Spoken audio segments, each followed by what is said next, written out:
The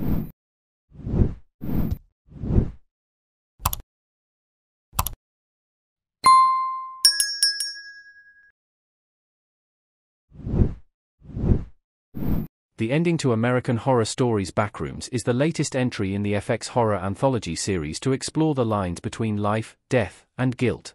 Starring Michael Imperioli, Matthew Mayer, David Pitu, and Natalie Gold, Backrooms centers around an acclaimed Hollywood writer dealing with the fallout of his son, Roman, seemingly disappearing into thin air. While he and his ex-wife Reva struggle with the grim realities of the situation and the likelihood that their son is gone for good, Daniel also finds himself increasingly drawn into a mysterious, metaphysical and often hellish space that becomes known as the Backrooms. Throughout the story of the American Horror Storytide anthology, Daniel remains the focus of the episode. The character's efforts to understand the Backrooms play into his attempts to keep Roman's true fate a secret from the world and himself. It's a grim episode of American Horror Story Season 4. A relatively gore-free episode, Backrooms nevertheless takes on a haunting quality due to the subject matter and thematic through line. It's a dark rumination about acceptance, guilt and consequences that becomes more haunting in retrospect. Here is how Backrooms ends, and how it establishes a new layer to American Horror Stories universe. Who killed Roman in American Horror Stories, Backrooms? Why Daniel killed Roman, and how he tried to cover it up. American Horror Stories Backroom 11. The death of Roman is the central mystery of American Horror Stories Backrooms storyline, building to revelation that it was Daniel who murdered his son. For much of the episode, Daniel is shown to be reeling from the mysterious disappearance of his 10-year-old son. On top of this, he's repeatedly drawn into a mysterious space between life and death. These seemingly mundane backrooms are shown to be filled with haunting specters that chase after Daniel. His visits to this realm seem to take longer and longer in real life, leaving him missing for weeks while Roman's body is discovered.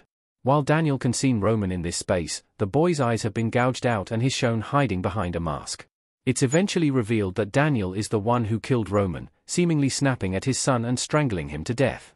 Daniel seems to have initially repressed this memory, as well as the memory of burying Roman's body in the woods near the playground where Daniel killed him, but the security camera footage from a nearby golf course confirms Daniel's actions. This explains the ghostly Roman's apparent anger with his father, and sets up the episode's dark ending. What the Backrooms are in American Horror Stories explained. The Backrooms are a form of purgatory in American Horror Stories. American Horror Stories Backroom 10. The Backrooms are a metaphysical space between life and death in American Horror Stories. These spaces can vary from banally common shopping markets to deeply specific banquets, with Daniel finding his Academy Award amid a feast and a swarm of masked figures. After finding out about another person who experienced the Backrooms, Daniel contacts Eli and learns that the latter is a program coder who accidentally killed a woman while driving. From Eli, Daniel, and the audience, learn how the Backrooms are a horrifying purgatory that contains reminders of past sins and a horrifying figure credited as the Red Woman. Eli explains that the Backrooms effectively serves as a space between the realms of life and death, a certain pathway between one and the other. Most people can't see this space, but those that according to Eli broke the social contract by committing heinous acts to others can be pulled into this realm. Eli experienced this several times before finally admitting his guilt in the manslaughter. This got him arrested but also seemingly freed him from being trapped in the Backrooms, lending credence to Eli's theory that the space is for those who otherwise escape punishment on the mortal plane. Where does Daniel end up in American Horror Stories, Backrooms? Daniel is killed and sent to a quiet hell.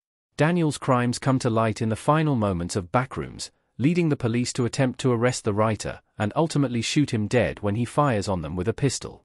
This leaves Daniel to descend a hellish set of elevators back into a new, more dubious space.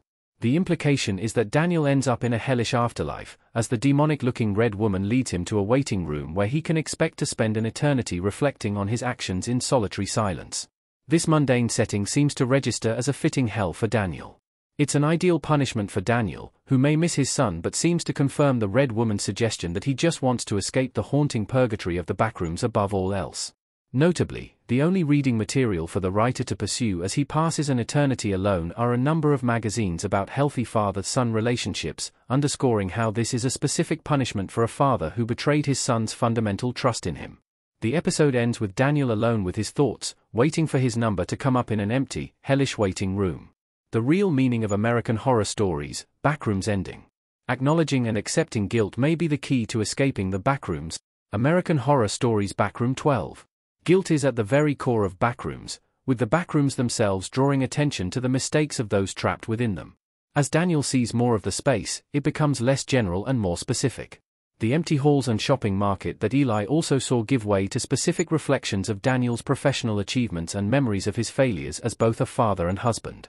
Daniel's attempts to bury himself in his work and avoid the truth of his actions leave him more and more lost among the backrooms, until he can't escape the reality of what is done.